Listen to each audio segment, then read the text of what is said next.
Good day, everyone, and welcome to TGN. And this week you send in good news stories faster than FedEx can deliver your parents' online shopping orders. And thank goodness you delivered. And the incredible outpouring reply and heartfelt stories flooded in. Flooded in. Hey, Julia, that's okay, because if we need an ark, I know a guy. Oh!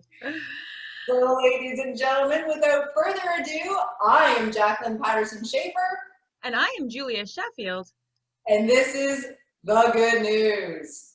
But first, a word from the good news.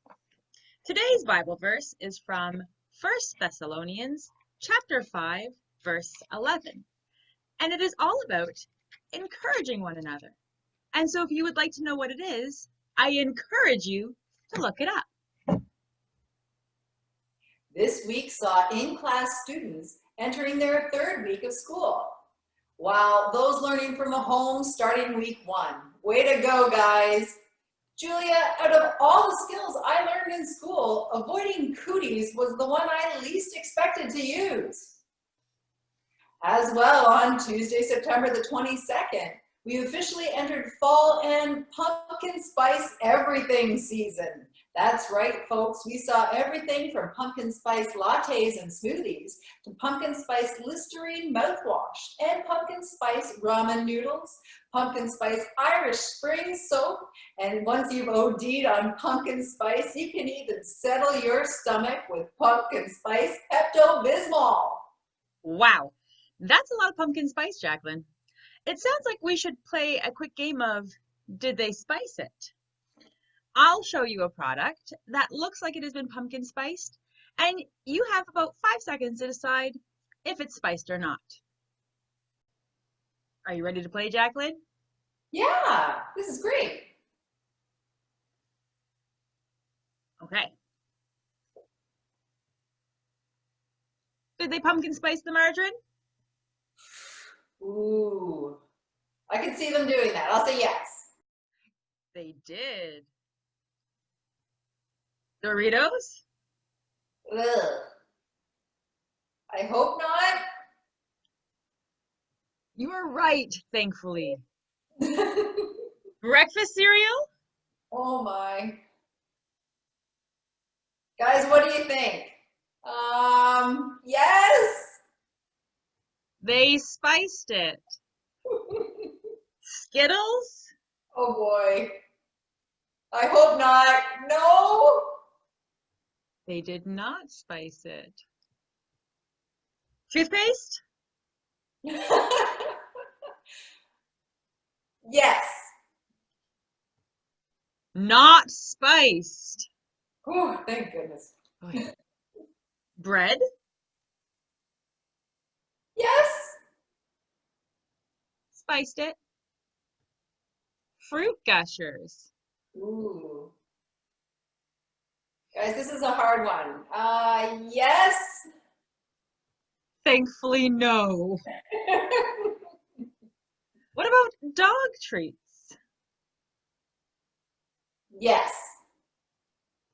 They spiced them. I think the best news of that game was that some of those things were not pumpkin spiced. Jaquelyn, do you have any more good news? I sure do, Julia. This week, community suppers started up again, and 84 prepackaged meals were delivered to those in the community. And virtual choir practice started this week. Many lessons were learned. So very many lessons were learned. Welcome everyone to virtual choir practice. I hope we have as much fun as we get practice done. In other music notes, FamBC completed another successful evening in the parking lot. We moved the time to 6 o'clock, the sun was shining, and the evening was super. We look forward to another great night next Wednesday. And the parking lot praise got off to a rousing start with so many people attending right after FamBC. What great ways to get together, Julia. Sunday worship started last week and was a great success with roughly 30 people in attendance. And first contact attendees really built each other up with encouraging words and compliments as they talked about the importance of friendship. And now it's time for our weather report, and I'd like to send it over to our meteorologist, Al Salcedo, who joins us somewhat live. Yep, looks pretty good. Thank you, Al. Before we break for the news, I'd like to wish a happy birthday to those youth who were born in September. Eiley Croft, Lucy Parker, Luke Guz, Beatrice Cheek, Emma Sheffield, Gabriel Pritchard, Ruth Ann Wambua, Ruby Ritchie, Tilly Ritchie, Nick Shackle, and Gabrielle Belvedere. Happy birthday, guys. And now for our favorite segment of our newscast, where we find out what the good news is in your life. Barb Sharp has been busy as a bee during this time, sewing up free masks for anyone who needs one. Way to go, Barb! Ashley was back on the ice figure skating again after a long break from skating. Quite possibly the longest Ashley has ever gone without her skates on. Ever. Way to go, Ash! Thomas Patterson spent a very interesting week in his grade 12 Earth and Science class learning about general relativity.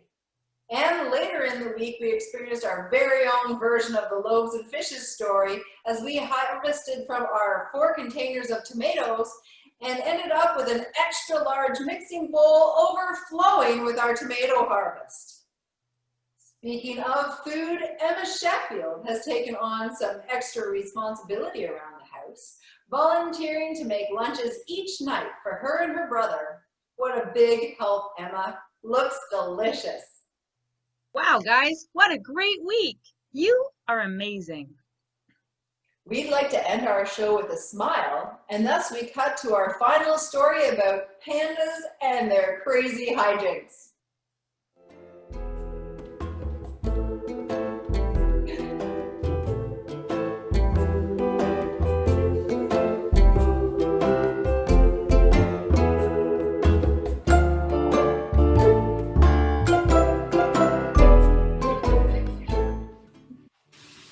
Well, that's it for this episode of The Good News. And don't forget the best news. God loves you, and we do too.